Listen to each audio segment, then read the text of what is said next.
आपने कभी न कभी तो रात में बाहर निकलकर तारों की खूबसूरती को निहारा ही होगा। हाँ, हम जानते हैं कि तारे कितने रहस्यमय हैं, लेकिन फिर भी मैं कुछ जांच पड़ताल करके कुछ तथ्य ढूंढ कर लाया हूँ। उम्मीद है आपको पसंद आएंगे। आसमान में कितने तारे हैं? आप अपनी आंखों से आसमान में सिर्फ 9,096 तारे ही देख सकते हैं। इससे ज्यादा देखने के लिए आपको दूरबीन का प्रयोग करना पड़ेगा, और यह लगभग सभी तारे सूर्य से बड़े और ज्यादा चमकदार होते हैं। अब बात करते हैं कि आसमान में कितने तारे हैं। हमारी मिल्की वे आकाशगंगा में करीब 2 से 4 खरब तारे हैं, और ऐसी आसमान में 1 खरब आकाशगंगा है। कुल मिलाकर ब्रह्मांड में इतने तारे हैं कि एक के पीछे 24 जीरो मतलब रेत के कणों से भी ज्यादा। अगर आप 1 मिनट में 100 तारे गिने तो भी आपको एक पूरी आकाशगंगा गिनने में 2000 साल लगेंगे। हमारी आकाशगंगा में हर 18 दिन में एक नया तारा बनता है।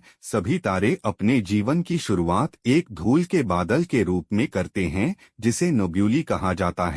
ये 74% हाइड्रोजन और 25% हीलियम से मिलकर बने होते हैं। इनके कोर में हाइड्रोजन की मदद से न्यूक्लियर रिएक्शन होती रहती है, जिससे इतनी एनर्जी मिल जाती है कि यह सालों तक चमकते रहते हैं। तारों का जीवन अरबों साल का होता है, लेकिन जितना बड़ा तारा उतनी ही कम उसकी आयु। उदाहरण के लिए एटा कैरिने तारे को ही ले लीजिए। यह सूर्य से 150 गुना बड़ा और 40 लाख गुना ज्यादा ऊर्जा उत्सर्जित करता है। यह बस कुछ लाख साल का ही मेहमान है, बल्कि सूरज अभी करोड़ों साल तक जिएगा। यह तारा कभी भी सुपरनोवा में बदल सकता है। जब भी ऐसा होगा, यह सूर्य और चंद्रमा के बाद आकाश में सबसे चमकीली चीज होगी और दिन में भी दिखाई देगा। सुपरनोवा में बदलने से पहले तारे लाल दानव का रूप लेते हैं और इस स्थिति में लाखों वर्ष तक रहते हैं। उसके बाद सफेद वामन और काले वामन का रूप लेते हैं,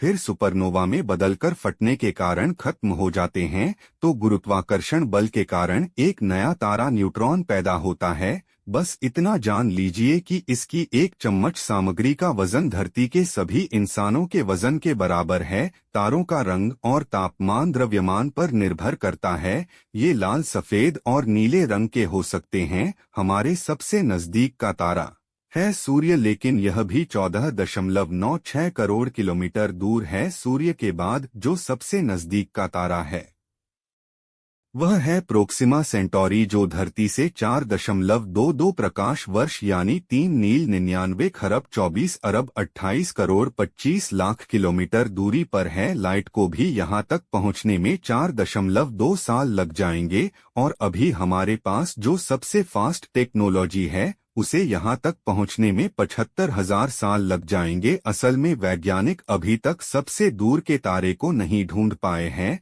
लेकिन आंखों से अंधेरी रात में दिखाई देने वाला सबसे दूर का तारा डेनेब है। यह 19 पदम मील दूर से भी दिखाई दे जाता है। उर्स्कूटी ब्रह्मांड का सबसे बड़ा तारा है। यह है सूर्य से 1708 गुना बड़ा है, और इसका आयतन सूर्य से 5 अरब गुना ज्यादा है। यह पृथ्वी से 9,500 प्रकाश वर्ष दूरी पर है। ब्रह्मांड का सबसे छोटा तारा यह शनि ग्रह के आकार का है। यह 600 प्रकाश वर्ष की दूरी पर है। इस तारे पर गुरुत्वाकर्षण बल धरती से 300 गुना ज्यादा है। सिरियस तारा आसमान का सबसे चमकीला तारा है। ये इतना चमकीला है कि कई बार लोग इसे यूएफओ समझ लेते हैं। यह सूर्य से भी 20 गुना ज्यादा चमकदार है। तारों की औसतन उम्र 1 से 10 अरब साल तक होती है, लेकिन अभी तक ज्ञात सबसे पुराना तारा 14.46 अरब साल यानी ब्रह्मांड से भी पुराने हैं। यह धरती से 190 लाइट ईयर्स की दूरी पर स्थित है।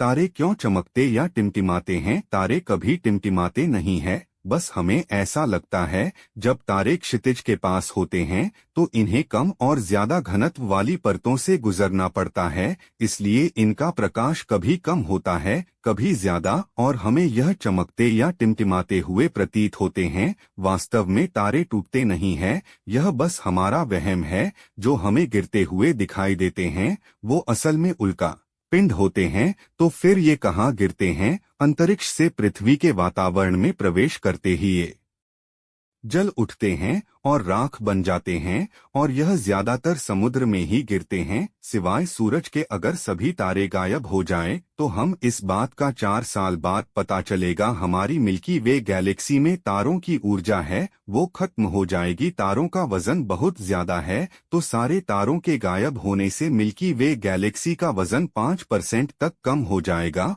और यदि ये तारे सुपरनोवा प्रक्रिया के द्वारा खत्म होते हैं, तो हमें बहुत अधिक मात्रा में फ्लेक्स दिखेगा। बाकी कुछ बड़ा घटित नहीं होगा, लेकिन अगर सूर्य गायब हो गया तो फिर दिक्कत ज्यादा बढ़ जाएगी। तारों की रोशनी को धरती तक पहुंचने में कई साल लग जाते हैं। इसका मतलब जब आप आसमान में सितारों को देखते हैं, तो आप भूतकाल में देख रहे होते हैं। जो सूर्य हमें दिखता है वह 8.3 मिनट पुराना, और जो अल्फा सेंचुरी हमें दिखता है वह 4 साल पुराना होता है। तो आपको यह तारे से जुड़ी जानकारी कैसी लगी? अगर आपको यह जानकारी अच्छी लगी हो तो हमारी वीडियो को लाइक, कमेंट, शेयर जरूर करें और हमारे चैनल को सब्सक्राइब जरूर करें।